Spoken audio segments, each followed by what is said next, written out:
as a bilingual educator, as my first environmental education job, we had folks that were primarily not bilingual in terms of volunteers.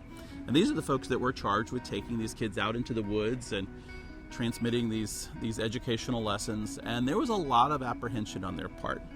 And they thought that because they were so different in terms of the language they spoke or their cultural background, that they would say something, they would slip up and say something that was offensive or inappropriate or misconstrued. And so some of them were very, very hesitant to even try. And so we started off with some very simple phrases that they could use to just to transmit a welcoming nature to their students.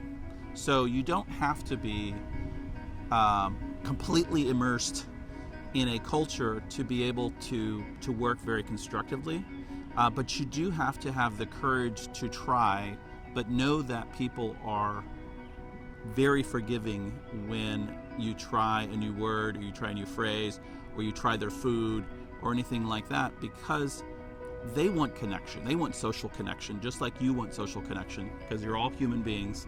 So don't be afraid to try to reach out and connect with folks that aren't like you.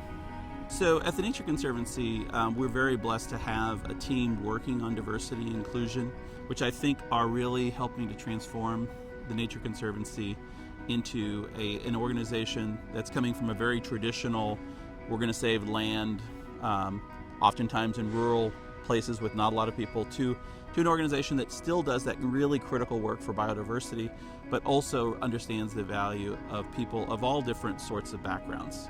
But it is a transformation that needs to occur.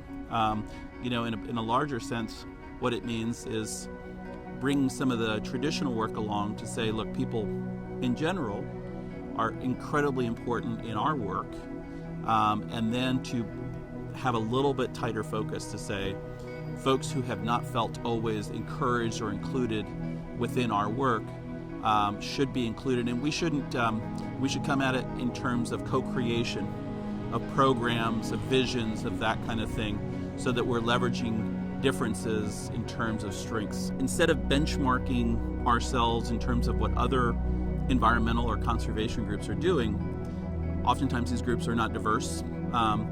Instead of doing that, we're looking at corporations and other institutions from around the planet that are doing really well. So we're benchmarking ourselves with the highest standard.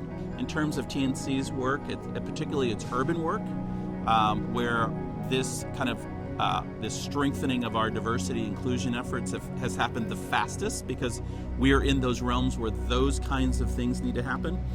I think that what it's going to have is it's going to have a trickle down to our more rural preserves and our more traditional work, and working with those folks so that they can find their own version of diversity inclusion that fits with them. So I think that sometimes the most valuable work, as you know, is catalytic.